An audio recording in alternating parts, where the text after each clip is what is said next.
Hello all, అందరూ ఎలా ఉన్నారు? ఈరోజు మీతో హెల్తీ అండ్ టేస్టీ అయిన కేరళ రెసిపీ ఇడియాపం షేర్ చేసుకుంటున్నా. ఇడియాపం అంటుంది, కలర్ ఏమో డిఫరెంట్గా ఉంది అనుకుంటున్నారా? అదేం లేదండి, బేసిక్గా ఇడియాపం బియ్యం పిండితో చేస్తారు. నేను రాగి పిండితో చేశాను, అంతే డిఫరెన్స్. కేరళలో ఫేమస్ బ్రేక్ఫాస్ట్ రెసిపీ ఇడియాపం ఎలా తయారు చేయాలో చూద్దామా మరి. ముందుగా వాటర్ని బాయిల్ చేసుకొని దానిలో రుచికి తగినంత ఉప్పు వేసుకోవాలి. అలానే రాగి పిండిని కొంచెం కొంచెం వేసుకుంటూ ఉండలు కట్టకుండా ముద్దలా వీడియోలో చూపించిన విధంగా కలుపుకోవాలి. అలా కలుపుకున్న రాగి ముద్దను కొంచెం వేడి తగ్గేంత వరకు మూత పెట్టి పక్కన పెట్టుకోవాలి. నెక్స్ట్ ఇడ్లీ కుక్కర్ని తీసుకొని అందులో ఉన్న ప్లేట్లకు ఆయిల్ కానీ గీ కానీ అప్లై చేసుకోవాలి. అప్లై చేసుకోవడం వల్ల ఇడియాపం ప్లేట్కి అతుక్కోకుండా నీట్గా వస్తుంది. అలానే జంతికలు చేసే పాత్రకి మేమైతే చక్రాల గిత్త అంటాం దీన్ని, దానికి కూడా ఆయిల్ అప్లై చేసుకోవాలి. అలా చేసుకోవడం వల్ల ఒత్తేటప్పుడు కొంచెం సులువుగా అనిపిస్తుంది.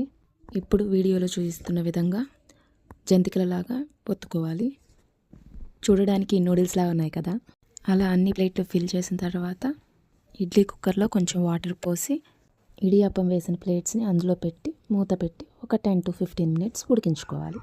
ఇడియాపం ఉడికేలోపు ఇడియాపంలోకి కొబ్బరి పాలను తయారు చేసుకుందాం. సన్నగా కట్ చేసుకుని ఒక కొబ్బరికాయని మిక్సీ జార్లో వేసి వాటర్ పోసి గ్రైండ్ చేసుకొని దాని నుంచి మిల్క్ని సపరేట్ చేసుకోవాలి. అలానే సెకండ్ టైం గ్రైండ్ చేసేటప్పుడు 2 ఇలాచి, రుచికి కావలసినంత బెల్లం వేసుకొని గ్రైండ్ చేసుకోవాలి.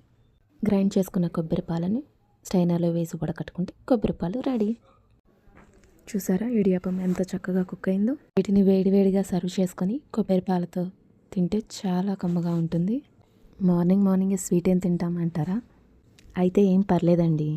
కేరళ వాళ్ళు ఇడియాపంను కొబ్బరి పాలతోనే కాదండి, వెజిటేరియన్ అయితే ఏదైనా చట్నీ కానీ వెజిటేబుల్ స్టూ కానీ, అదే నాన్ వెజిటేరియన్ అయితే మటన్ కీమాతో తింటారు.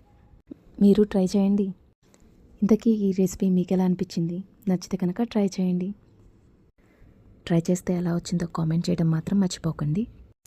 ఈ వీడియో మీకు నచ్చితే కనుక లైక్ చేయడం మాత్రం మర్చిపోకండి. Thank you for watching.